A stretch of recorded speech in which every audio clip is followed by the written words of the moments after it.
ഇത് മാത്രമല്ല മലപ്പുറം നിലമ്പൂർ പോത്തുകല്ലിലും പട്ടാപ്പകൽ കാട്ടാന ഇറങ്ങി എന്നുള്ളതാണ്. അപ്പൻകാപ്പ് നഗറിലെ വീട്ടുമുറ്റത്തേക്കാണ് കാട്ടാന എത്തിയത്.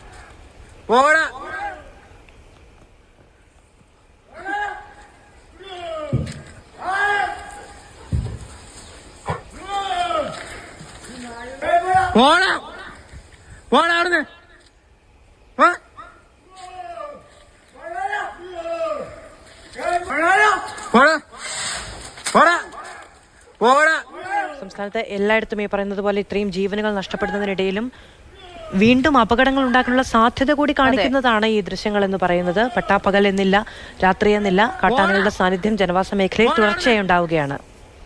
അരുൺ അമൃതനാഥ് വിവരങ്ങൾ നൽകും. അരുൺ, ആ ദൃശ്യങ്ങൾ കാണുന്നത് വീട്ടുമുറ്റത്തേക്ക് പോലും ഒരു കാട്ടാന എത്തുന്ന ഒരു അവസ്ഥയാണ്.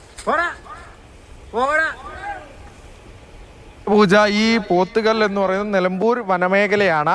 ഇവിടെ ഇതിനോട് ചേർന്ന് വനമേഖലയോട് ചേർന്നിട്ടുള്ള ജനവാസ മേഖലയാണ്. ഈ ആദിവാസി ഒരു കോളനി മേഖലയാണ്. ഇവിടെ കൂടുതൽ പേര് വസിക്കുന്ന ഒരു ഇടം കൂടിയാണ് ജനവാസ മേഖല. അവിടേക്കാണ് ഇത്തരത്തിൽ കാട്ടാന വീട്ടുമുറ്റത്തേക്ക് ഉൾപ്പെടെ വരുന്ന ഒരു സാഹചര്യം ഉണ്ടായിരിക്കുന്നത്. രാവിലെ 11:45 കൂടിയാണ് ഈ കാട്ടാന വീട്ടുമുറ്റത്തേക്ക് എത്തിയത്. ഈ ആളുകൾ തുരത്താൻ ശ്രമിക്കുന്നതായി തന്നെ നമുക്ക് ദൃശ്യത്തിൽ തന്നെ കാണാം. ആ പരിസരത്ത് ഈ ആന വരുന്നത് കണ്ടതറിഞ്ഞ ആളുകൾ ഭയന്ന് ഓടുകയുണ്ടായി. പിന്നീട് കൂടുതൽ ആളുകൾ, അവിടുത്തെ നിവാസികൾ തന്നെ എത്തിയാണ് ഈ ആനയെ കാട്ടിലേക്ക് തുരത്തിയത്. ആന പൂർണ്ണമായും ഈ കാട്ടിലേക്ക് മടങ്ങിയോ എന്നുള്ള കാര്യവും സംശയമാണ്. അത്തരത്തിലൊരു വലിയ ആശങ്ക നിലനിൽക്കുന്ന സാഹചര്യമുണ്ട്. ആ ദൃശ്യത്തിൽ തന്നെ നമുക്ക് മനസ്സിലാക്കാവുന്നതാണ്. പട്ടാപ്പകൽ തന്നെ ഇങ്ങനെയൊക്കെ ജനവാസ മേഖലയിലേക്ക് ആന എത്തുമ്പോൾ വലിയൊരു ഭീതിയിലാണ് പ്രദേശവാസികൾ.